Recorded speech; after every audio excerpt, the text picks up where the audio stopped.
realidade. Então está errado isso aí. Olha que pegadinha sinistra. Nimodipina oral. É V, não pode, tá? Tá errado essa parte então. Para o vasoespasmo, fazemos a terapia dos 3 Hs. Hemodiluição, hipervolemia e hipertensão. Até 200 de PA sistólica se o aneurisma foi clampeado. Então isso aqui é interessante. Não clampeei. A PA tem que estar esses valores aqui. 140 por 150. Se por acaso eu clampeei, consegui fazer isso, eu posso deixar a PA chegar até a 200. Não tem problema nenhum, porque não vai sangrar, está fechado. Agora, quando o paciente fizer vasoespasmo, eu tenho que dar um jeito de chegar mais sangue lá, gente. Porque senão ele vai ter AVE isquêmico. Então como é que eu faço isso? Terapia dos 3 Hs. Ó, hemodiluição, para favorecer o fluxo sanguíneo. Hipervolemia para chegar mais volume e hipertensão, para poder chegar também mais volume lá. É isso que eu faço. Está corretíssimo. Fez vasoespasmo, terapia dos 3 Hs. Beleza. Então o que estava errado aí era só esse detalhezinho do EV, que tem que ser oral. Tranquilo, gente? Então vamos lá. Questão 3 agora. 2 minutinhos para vocês fazerem.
Vamos lá, gente. Paciente masculino, 25 anos, chega ao pronto-socorro agitado, chorando, referindo intensa cefaleia. A dor na região orbital esquerda se iniciou há 30 minutos. Apresentou pelo menos 2 episódios semelhantes nos últimos 2 dias, que duraram cerca de 1 hora, e 5 episódios aproximadamente 1 ano. Nega patologias prévias e tabagismo. Fez uso de grande quantidade de bebida alcoólica há 3 dias. Ao exame, agitado, hiperemia conjuntival, edema palpebral, miose e pitose, todos à esquerda. Restante do exame sem alterações. Beleza, estamos recebendo um paciente com cefaleia. Cefaleia existem diversas causas, secundárias, primárias para ela. É a dor mais comum que existe no mundo, pessoal. Mas nossa primeira conduta deve ser o seguinte: esse paciente tem uma cefaleia primária ou ele tem uma cefaleia secundária? Porque primária não precisa de exame complementar. Se for secundária, eu tenho que intervir rápido porque pode ser risco de vida. Pode ser uma hemorragia intraparenquimatosa, uma meningite, pode ser uma porção de coisa aí. Então a primeira coisa que eu tenho que fazer quando pegar um paciente desse com dor de cabeça é buscar sinais de alarme. E a primeira coisa que eu vou buscar é: esse paciente já apresentou episódios semelhantes previamente? Se falar que já apresentou, eu fico tranquilo. Porque dor de cabeça é essa? Que tumor é esse que está aparecendo já tem 1 ano com essa dor, gente? Não faz sentido isso. Então, quando ele começar, já apresentou episódios semelhantes há vários anos, há vários meses, isso é a senha para você marcar uma cefaleia primária. enxaqueca, tensional, salvas, está morta a questão. Mas por acaso, se ele não falar isso, você vai ter que buscar os sinais de alarme. E quais são os sinais de alarme? Então aqui, ó, paciente acima de 50 anos, porque aqui aumenta a incidência de tumor, cefaleia súbita que fala a favor de hemorragia, progressiva que fala a favor de um tumor crescendo, neoplasia ou HIV, porque pode ter metástase lá em cima, ou então tem um abscesso ou uma neoplasia no caso do HIV, sinais sistêmicos, ó, febre, rigidez de nuca, porque isso aqui, gente, olha, isso aqui é meningite. Sinais focais, porque pode ser um AVE isquêmico, ou até hemorrágico, trepanequimatoso, e edema de papila, que fala a favor de hipertensão intracraniana. Então, a primeira coisa é, busca lá, já teve outras vezes? Já, igualzinho. Então, beleza, é primária. Não citou isso, busca sinais de alarme. Busquei? Busquei. Então, vai afastar as causas primárias. Vou afastar isso aqui, por exemplo, enxaqueca. Por exemplo, olha o que você vai marcar agora. Peguei o paciente, o nosso caso, já teve isso várias vezes, já. Então, afasto, nem leio mais secundária. Qual cefaleia que ele tem? Tem que pensar em 3 para a prova. Enxaqueca, tensional, salvas. Bota mais uma aí, gente. Hemicrânia, que é igualzinho a salvas. A diferença é que responde à indometacina, tá? É a única diferença. Então, vamos avaliar aí. Dados de enxaqueca. Ó, mais comum em mulher, unilateral, pulsátil, frontotemporal. Tá? Dura 4 a 72 horas, pode ter aura, sintomas de trato gastrointestinal, pródromos e história familiar positiva. Tradução disso aí tudo. Enxaqueca é muito mais do que dor de cabeça. Então, nessa história aqui de aura, o que é aura? É um sintoma neurológico. O paciente, na verdade, vai ter o quê? Escotomas visuais, dormência, parestesia, tá? Amaurose transitória, isso pode acontecer. Então, você vai marcar o seguinte, como é que eu vou caracterizar a enxaqueca? Ó, mulher, pulsando, tá? Com náuseas, e tem dormência em algum lugar, na boca, nos 2 braços, tá, gente? Tem história familiar positiva, já teve isso várias vezes, é enxaqueca. Enxaqueca, na crise, você vai tratar com anti-inflamatório ou triptanos. O que são triptanos? São agonistas serotoninérgicos, agonistas dos receptores H2 da serotonina, e para profilaxia eu faço beta-bloqueador como droga de escolha. Mas existe aí, como primeira linha, existe também antidepressivos tricíclicos, amitriptilina, nortriptilina, e o bloqueador do canal de cálcio, flunarizina, também é considerado primeira linha. Mas se tiver que escolher um aí, é o beta-bloque, tá?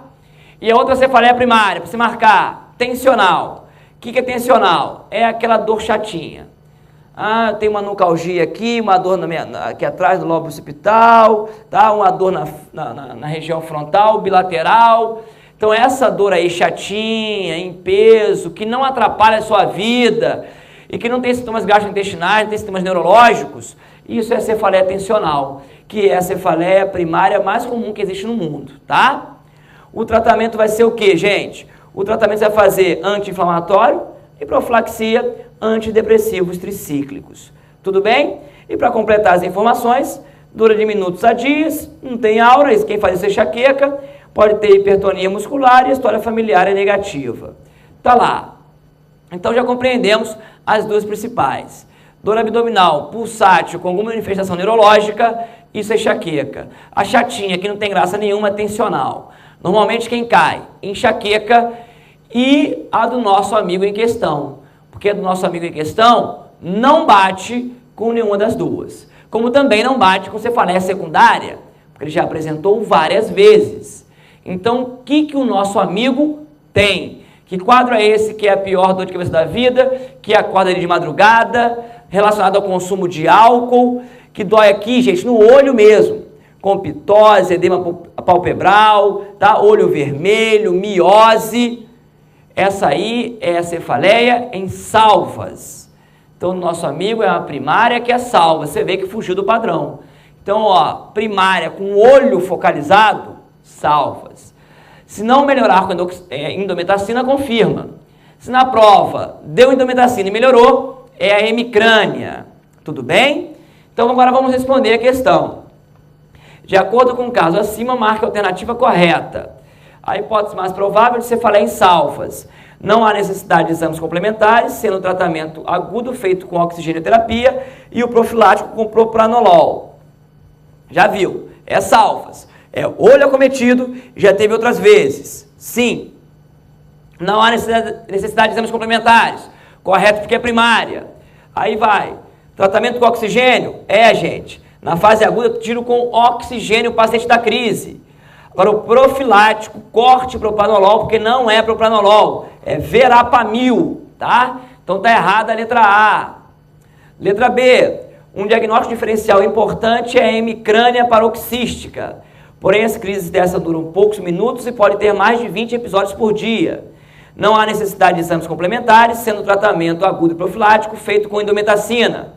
Realmente, gente, parece muito, é quase igual, mas tem mais crises e as crises são mais curtas que salvas. Né? Clinicamente seria essa a diferença. E aqui ela vai responder realmente a indometacina. Correta a letra B de bola. Letra C. O diagnóstico de hemorragia subaracnoide causada por ruptura de aneurisma saccular da artéria comunicante posterior e lesão do terceiro par. Deve-se indicar TC de crânio sem contraste de imediato. E caso essa esteja normal, está indicado punção lombar diagnóstica. Para tudo, gente. Olha só, não é hemorragia subaracnoide. Está tendo hemorragia subaracnoide várias vezes? Não é. Aí vai. Olha só que interessante. Quando a artéria comunicante posterior rompe, ela vai comprimir o terceiro par craniano.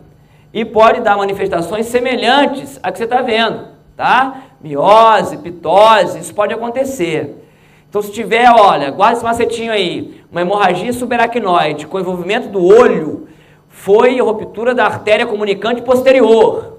Hemorragia subaracnoide sem o envolvimento oftalmológico é comunicante anterior.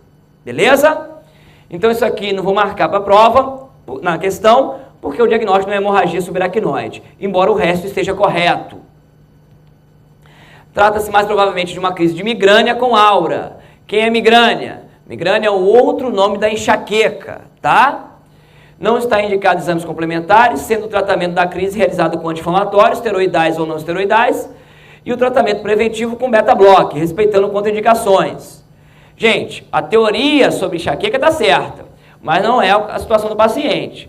Ele não tem náusea, vômito, pulsátil, latejante, nada disso, tá? A dor dele é diferente. Pelo quadro clínico, provavelmente não se trata de uma cefaleia primária, está indicada a realização de ressonância de crânio com contraste para avaliação da órbita esquerda e de uma possível trombose de seio cavernoso com paralisia do terceiro par. Isso aí, óbvio que é diagnóstico diferencial. Tanto é que no primeiro quadro de cefaleia em salvas, está indicado a fazer exame complementar, para afastar aneurisma, para afastar trombose, certinho. Agora, quando o paciente já tem várias vezes, eu não preciso mais de exame complementar. Aí a hipótese mesmo fica cefaleia em salvas, tá? O que invalida isso aqui, tá? É cefaleia primária porque já teve várias vezes. Então a resposta mesmo, o que está correto é a letra B de bola. Tá lá. Vamos seguir. Questão 4. Mais 2 minutinhos para resolver.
Vamos lá então, pessoal. Vamos lá, silêncio, questão 4. Leia as assertivas abaixo e marque a incorreta. A esclerose múltipla é uma doença inflamatória autoimune que acomete a baía de mielina do sistema nervoso central, incluindo medula espinhal. A doença geralmente se apresenta com períodos de exacerbações e remissões, com cada surto apresentando um sintoma neurológico que pode ser paresia, plegia, hipoestesia, ataxia, amaurose. O diagnóstico é feito através da ressonância e do líquor. O tratamento é feito com corticoide, no surto, e interferon beta para a prevenção de novos surtos. Corretíssimo, gente. Esclerose múltipla é uma doença autoimune que o alvo é a baía de mielina do sistema nervoso central. Quem é o sistema nervoso central é o encéfalo e a medula. Então vai começar a lesar os neurônios, eu não vou conseguir conduzir o estímulo. E dependendo de onde esteja a lesão, ele vai ter o déficit neurológico focal dele lá. Tá certo? A doença é surto e remissão, tá? Vem, ataca você agora, deixa você sem enxergar, plégico, daqui a pouco vai embora, daqui a pouco volta de novo. A doença é assim mesmo, tá? Existem vários critérios diagnósticos, McLaren, Poser, tá? Não vai ficar preocupado com isso. Vai ficar preocupado em entender que a doença é disseminada no tempo e no espaço. O que é disseminado no tempo? Acontece hoje, daqui a pouco ela volta, daqui a pouco ela vai embora. E no espaço, que pega vários sistemas neurológicos seus. Sistema visual, auditivo, motor, são acometidos, tá? É assim que você tem que marcar. Outra coisa, o diagnóstico, o líquor vai mostrar a presença de inflamação, mas é inespecífico, com bandas oligoclonais, né, IgG oligoclonal, e a ressonância vai mostrar a lesão de substância branca, tá? Então, beleza, eu vou fazer assim o meu raciocínio diagnóstico. O tratamento para crise realmente é o corticoide, para prevenir crise, o interferon, imunomodulador, tá? Certo. Letra B. A síndrome de Guillain-Barré é uma doença inflamatória autoimune que acomete a baía de mielina do sistema nervoso periférico. Certinho até agora, gente. Porque Guillain-Barré é uma doença autoimune, principalmente desencadeada por infecção intestinal pelo Campylobacter jejuni, que ao invés de atacar a baía de mielina do sistema nervoso central, a lesão autoimune ataca o nervo periférico, tá? Fazendo neuropatia periférica, é isso que ela faz. Vamos ver. A doença geralmente se apresenta com uma paraplegia ou paraparesia, espástica, reflexa, simétrica e ascendente. O diagnóstico é feito pelo quadro clínico associado à dissociação albumina citológica no líquor, que aparece após a primeira semana de doença. O tratamento deve ser feito com imunoglobulina ou plasmaférese. Gente, preste atenção. Ataquei nervo periférico. Só que ela tem um nome. Por que o nome dela não é polineuropatia aguda? Por que ela tem o nome de Guillain-Barré? Porque um autor descreveu ela porque ela é organizada. Essa doença começa assim. Ó, uma paraparesia, que é fraqueza. Para quer dizer, aqui ó, os dois membros, tá? Ó, os membros inferiores. Paraparesia. Flácida, porque nervo periférico, lembra? Lesei o segundo neurônio, fica flácido. Arreflexo, porque lesou o segundo neurônio, lembra do início? Arreflexo, tá? Ó, ascendente e simétrica. Vai acometendo todo mundo de maneira igual, vai subindo. Até parar daqui a pouco o diafragma, arritmia cardíaca e óbito. A doença é assim. Então eu acabei de identificar o erro, que se eu ler rápido não vejo, que é isso aqui, ó. Não é espástica, espástica é lesão do primeiro neurônio. Aqui é flácida, que lesa o segundo, que é o nervo periférico. Errado. Agora o resto, o diagnóstico é feito pelo quadro clínico, certíssimo. Mas o líquor, que você vai pegar o líquor a partir da primeira semana de doença, que vai ver dissociação albumina citológica. Você tem proteína para pouca célula. Gente, quase não tem célula, mas para muita proteína, muita albumina. Tá errado isso aí, tá? Aí fala a favor, se tiver esse termo na prova, na verdade, você vai marcar Guillain-Barré, dissociação albumina citológica, tá? Tratamento, apesar de ser uma doença autoimune, não corticoide. Não pode fazer corticoide. Tem que ser plasmaférese ou imunoglobulina. Tudo bem? Tá lá, os benefícios com as duas coisas são iguaizinhos. Então tá errada a letra B. Vamos seguir. A miastenia gravis é uma doença neurológica autoimune que acomete a placa motora neuromuscular. Lesão do receptor pós-sináptico da acetilcolina. Correto, gente. Doença autoimune, que acomete mais mulheres, que o anticorpo agora é contra a placa motora. tá? Então não consigo me mexer direito. Mas não é o primeiro nem o segundo neurônio, é o contato entre o segundo neurônio e o músculo, tá? O quadro clínico é caracterizado por fraqueza muscular, principalmente após o uso repetido da musculatura. Correto. O que caracteriza a placa motora é isso. Olha, que conforme eu mexo, tá? Mais eu altero a força. Eu tenho uma outra causa de lesão da placa motora, que é a síndrome miastênica de Entolambert, que quanto mais ele mexe, mais forte ele fica. Agora, a miastenia gravis, que é a outra doença da placa motora, que é muito mais comum, quanto mais ele mexe, mais fraco ele fica, tá? A ordem de acometimento muscular geralmente é musculatura ocular, bulbar e membros proximais. Beleza. Quando o diagnóstico confirmado, é obrigatória a realização de TC de tórax para avaliação do timo. O tratamento inicial pode ser com piridostigmina. Gente, sempre que pegar um paciente com miastenia, tem que ver o timo, porque existe associação com timoma e com hiperplasia tímica, tá? E aí, se o paciente tiver isso, e for um paciente jovem, você tem que tirar o timo do paciente. Só tendo o timo, você é capaz de regredir a doença dele. Correto. O tratamento é imunossupressão, corticoide aí, tá, gente? Imunoglobulina você pode fazer também. Agora, para iniciar o tratamento, como ele tem deficiência de acetilcolina, você dá um anticolinesterásico para ele, que é o seguinte: eu vou cortar a enzima que degrada a acetilcolina. E se eu cortar essa enzima, ele fica com mais acetilcolina na fenda sináptica, então ele fica mais forte. Então, inicialmente, o tratamento é com piridostigmina, que é uma droga anticolinesterásica, ou seja, uma droga que destrói a enzima, que destrói a acetilcolina. Tudo bem? Correta a letra C.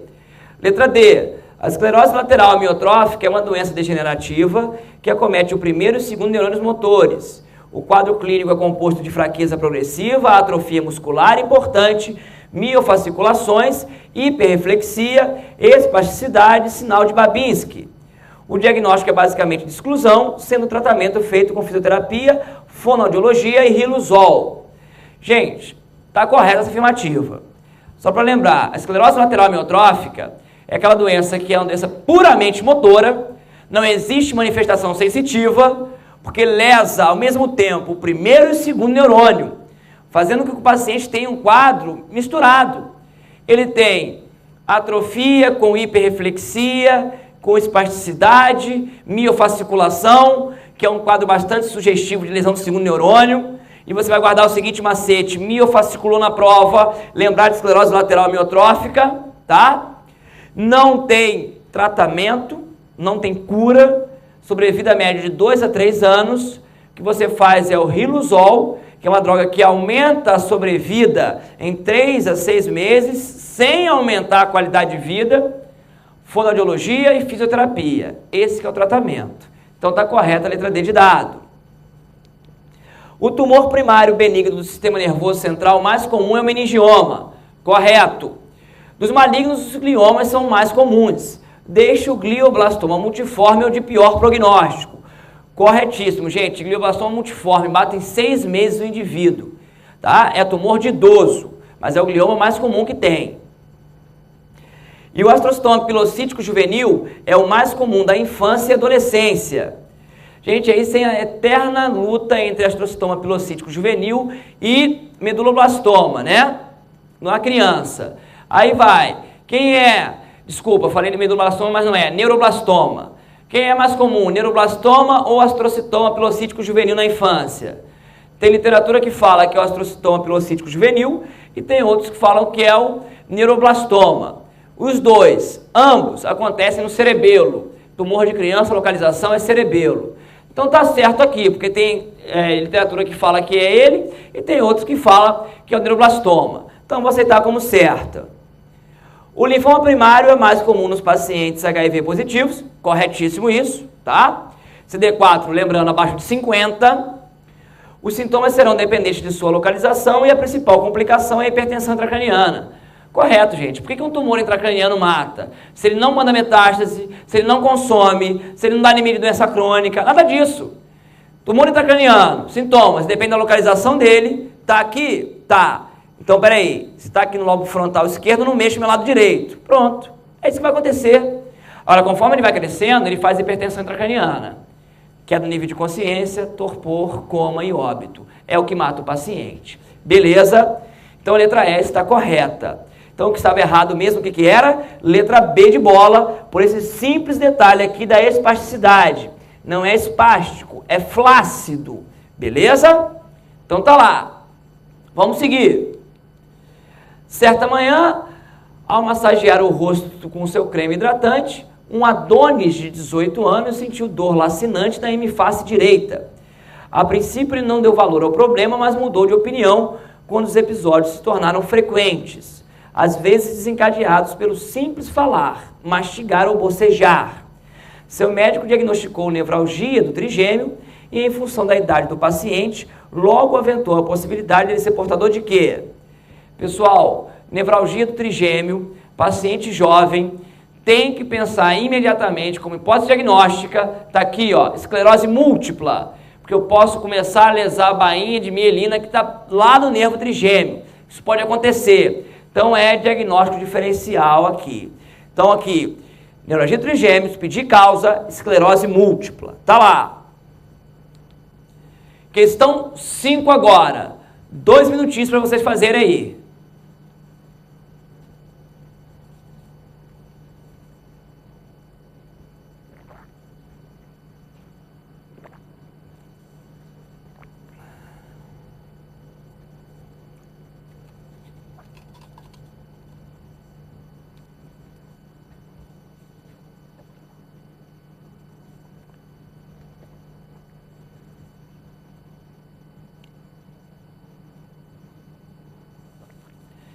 Vamos lá, silêncio. Tá acabando já, pessoal, concentra. É o gás final, sei que vocês estão cansados, mas vamos lá.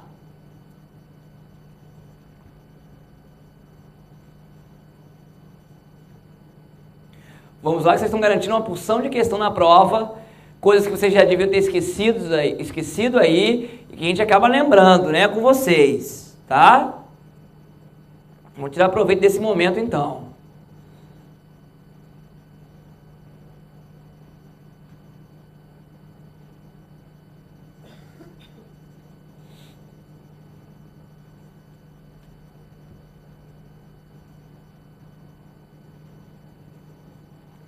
Vamos lá, gente.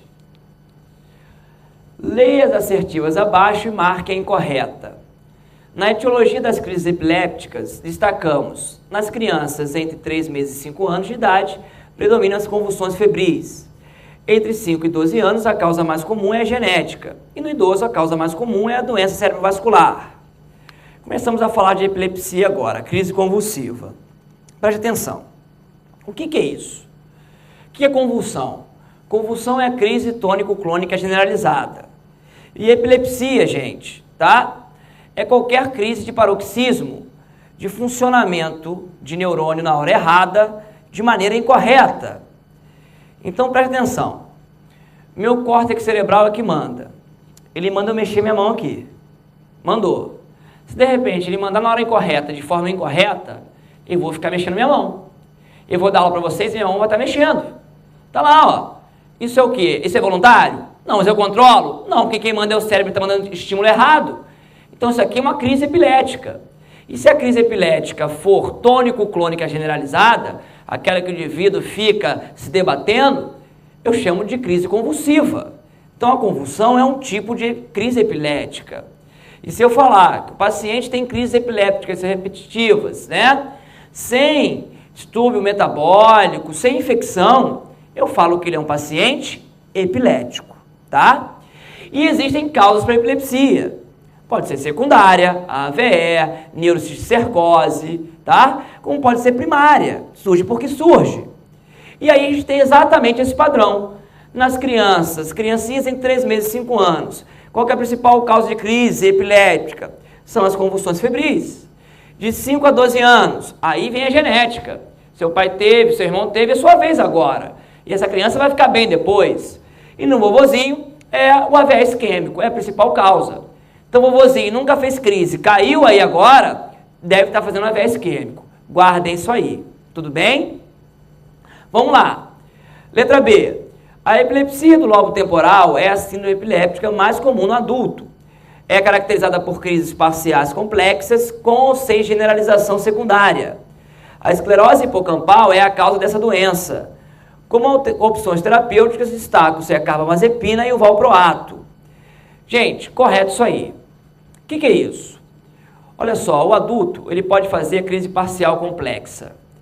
O que é essa crise parcial complexa?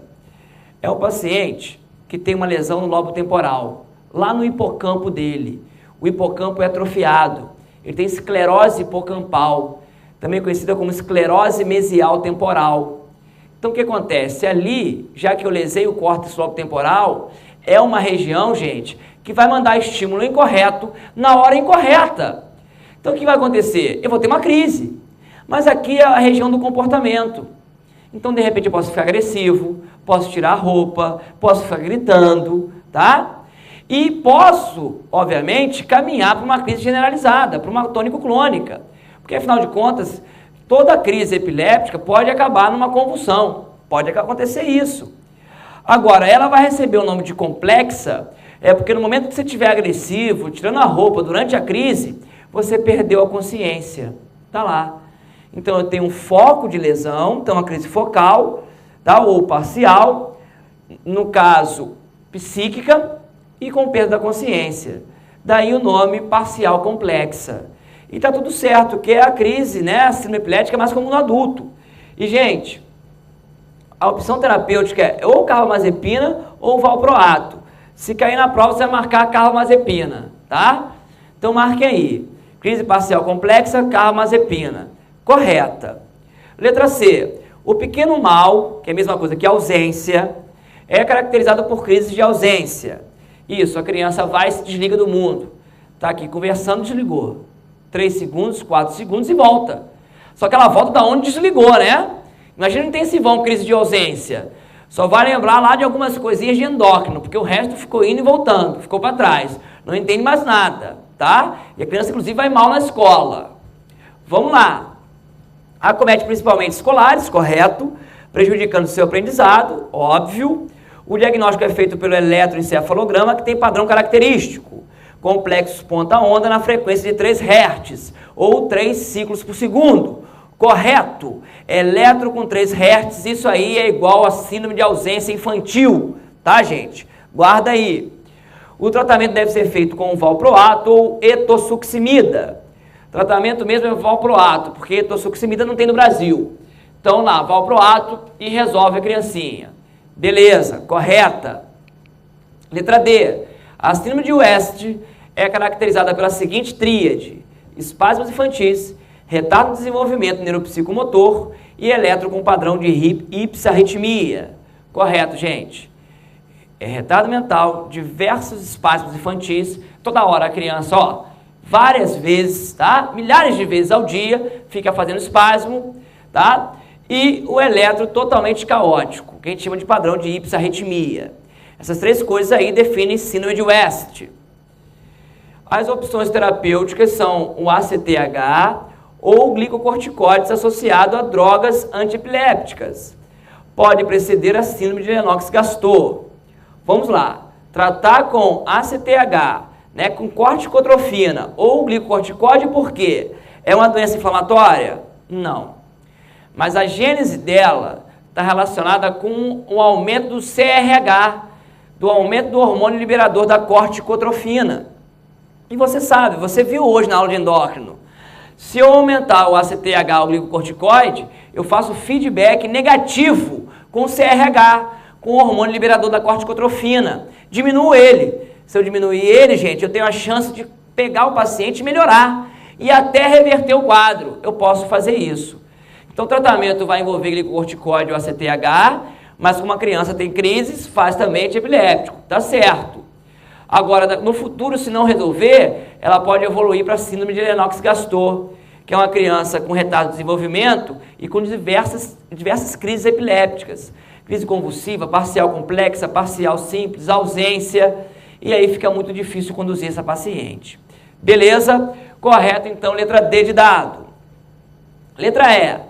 O tratamento do epiléptico deve começar com monoterapia. Certinho. Sempre começar com uma droga, porque você vai usar droga que atua no sistema nervoso central. Não é analgésico não, tá? Droga potente, que pega um paciente, altera a personalidade, deixa na cama, ele não acorda. Então tá certo, monoterapia e sempre a menor dose possível. E sempre começar devagar. Não sai entupindo o paciente de remédio não, senão ele não acorda, tá? Melhorou da crise? Melhorei. Mas por quê? Porque eu não acordo, né? Não dá nem para ter crise, tá? Atentos. Caso não haja controle adequado, pode-se trocar a droga, correto? Ou aumentar a dose inicial, correto? Ou associar uma outra droga, corretíssimo. A carbamazepina e o valproato servem tanto para crises focais quanto para generalizadas, correto? Te dá o seguinte macete, não quer errar na prova, qual droga que você faz? Valproato.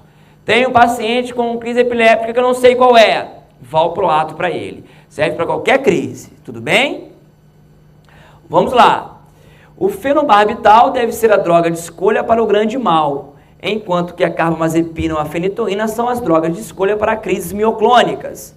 Para tudo, gente. Pode parar. Fenobarbital hoje em dia não é droga de escolha para nada, tá? Ele é droga de segunda linha. Então esquece ele. Droga de escolha aqui, valproato, para qualquer tipo de crise. Então tá errado. E olha, carbamazepina e fenitoína, que são drogas excelentes para crises parciais, crises generalizadas, não servem para crises mioclônicas. Inclusive, pode piorar uma crise mioclônica. Para crise mioclônica, a droga é valproato, que você já sabe que serve para todas elas, ou benzodiazepínico. Benzodiazepínico não serve só para crise, não. Serve para profilaxia também. Beleza? Então tá aí. Então o que está errado? Letra E, porque não pode ser fenobarbital e muito menos carbamazepina e fenitoína para crise mioclônica, porque piora a crise. Então tá lá. Seguindo, questão 6 agora, pessoal. Vamos lá, gás final, concentre-se aí, 2 minutinhos para ler e resolver.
Então vamos lá, pessoal, vamos completar nosso intensivão.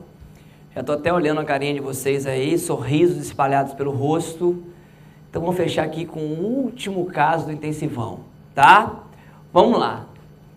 Homem de 55 anos, bancário aposentado, hipertenso estágio 1, tratado com indapamida. Seu filho relata que há aproximadamente 2 anos passou de um senhor afável e educado para uma pessoa irritada e desinibida sexualmente. Já tentou agarrar a empregada diversas vezes. Há 1 ano vem apresentando perda progressiva da memória, desorientação tempo-espacial e não consegue mais realizar algumas tarefas da vida diária sem ajuda. Para tudo. paciente com 55 anos, perda de memória, não consegue realizar tarefas, alteração de comportamento, ele tem uma síndrome demencial. Já sei que ele tem demência. E aí, quando tiver demência, a principal suspeita é Alzheimer, tá? Agora, pode ter outras causas? Pode. E será que ele tem outras causas? Então, vamos analisar isso aqui. Exame neurológico. Rigidez em roda dentada, bradicinesia e tremor de repouso. Gente, rigidez em roda dentada, tá? Bradicinesia e tremendo. Olha, ele anda devagar, tremendo, e eu vou esticar e ele fica quicando o braço dele. O que é isso?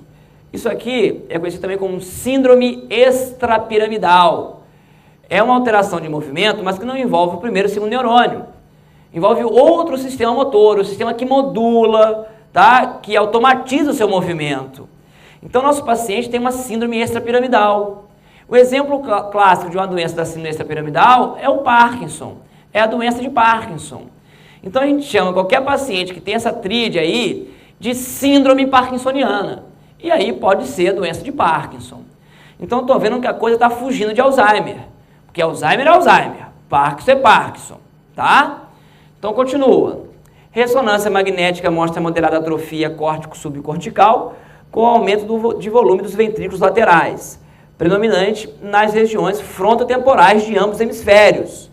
Ou seja, aqui na frente do cérebro dele está atrofiado, o que não bate muito com Alzheimer. Normalmente, Alzheimer são as regiões posteriores, né? Temporal, occipital, tá, gente? Hipocampo, que são regiões atrofiadas. Então, tá estranho isso aqui. Parece que não é Alzheimer, não. Avaliação neuropsicológica, comprometimento acentuado das funções executivas, não consegue realizar tarefas, mas tem memória. Mais uma vez, Alzheimer é a perda progressiva da memória, daqui a pouco acontece algo mais. Aqui não. Ele está com algo mais antes de perder a memória. Inverteu a regra. Então está afastando de Alzheimer. Então vamos discutir um pouquinho aqui causas de demência. Vamos lá. Demência, o que é primeiramente? Ó, é a perda da memória, mais a agnosia, ó, não reconhecimento das coisas, mais a apraxia, não sabe mais realizar as coisas, não sabe como é que abotou um botão, não sabe como é que amarra um sapato, tá? E desorientação, não sabe onde está mais. Isso aí eu falo que é uma disfunção cognitiva. E aí, então, o paciente tem demência. A causa mais comum é a doença de Alzheimer, pessoal, tá? Que está relacionada a dois fatores fundamentais: idade avançada e história familiar positiva. Esses são os dois fatores de risco comprovados para a doença de Alzheimer. O terceiro fator de risco seria síndrome de Down. Down também é fator de risco para Alzheimer, tá? Só para lembrar aí. O que mais tem que saber? O paciente tem uma atrofia cortical mais posterior e hipocampal. Isso aqui adora cair em prova, do hipocampo. E o paciente começa o quadro clínico dele com perda de memória. É a memória que ele perde. Lá no final da doença, está tudo atrofiado, é que ele não anda direito, tá, gente? Criatório de comportamento, mas começa com déficit de memória. Marquem isso, porque questão de demência na prova é um caso clínico grande. E eu tenho que saber se começou com perda de memória. Beleza?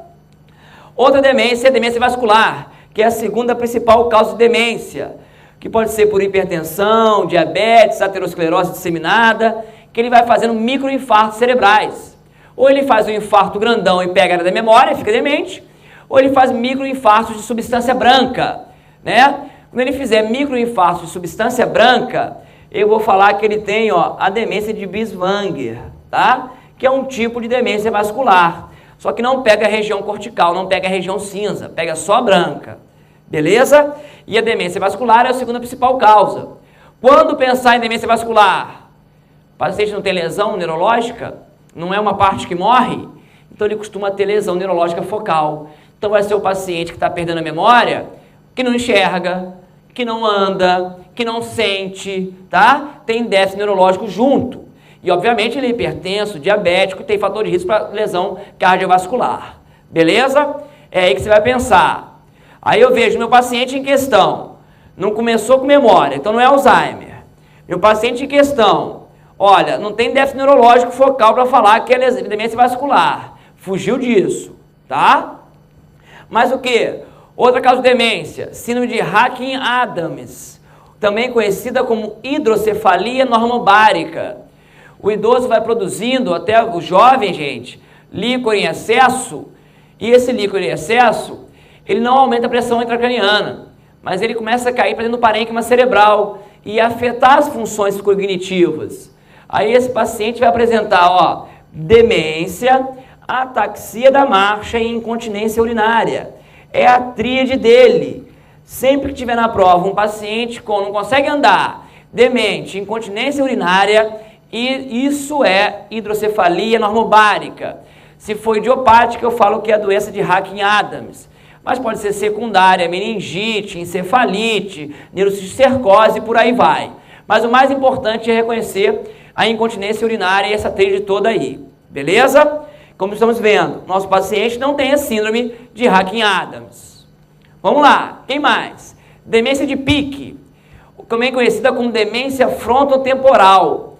É um paciente, ó, começa no lobo frontal a alteração dele. E você vê no início da aula de neuro que o lobo frontal é o lobo do comportamento.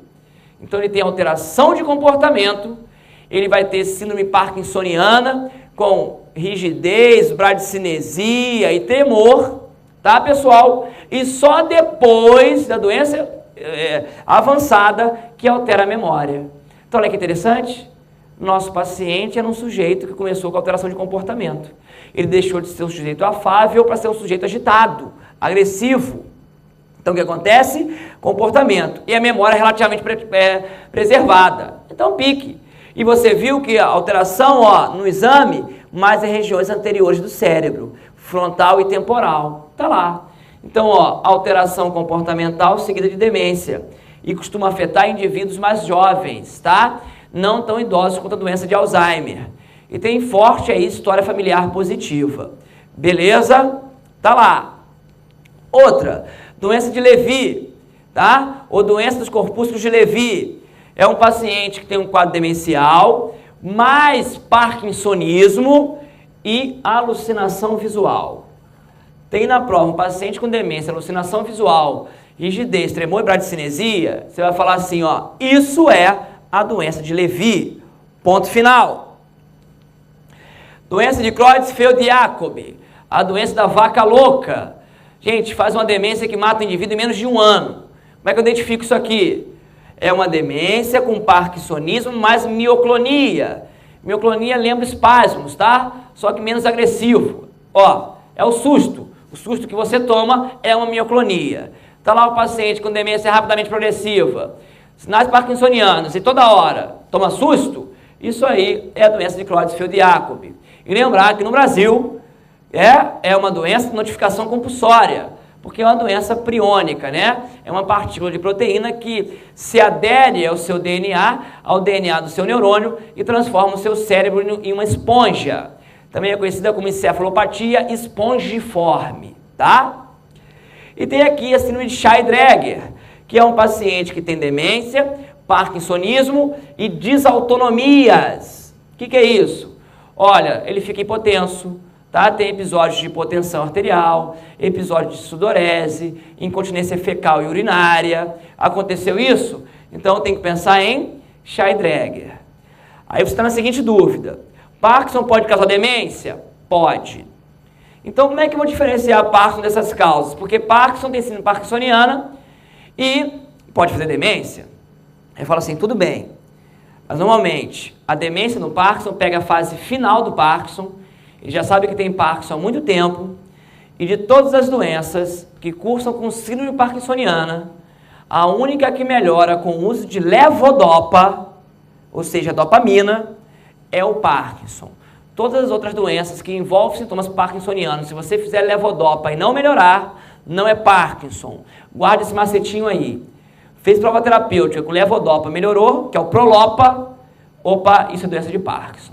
Tranquilo, pessoal? Então tá fechado aí nossas causas de demência. Então volta agora no caso clínico desse paciente com alteração comportamental, atrofia córtico-temporal e com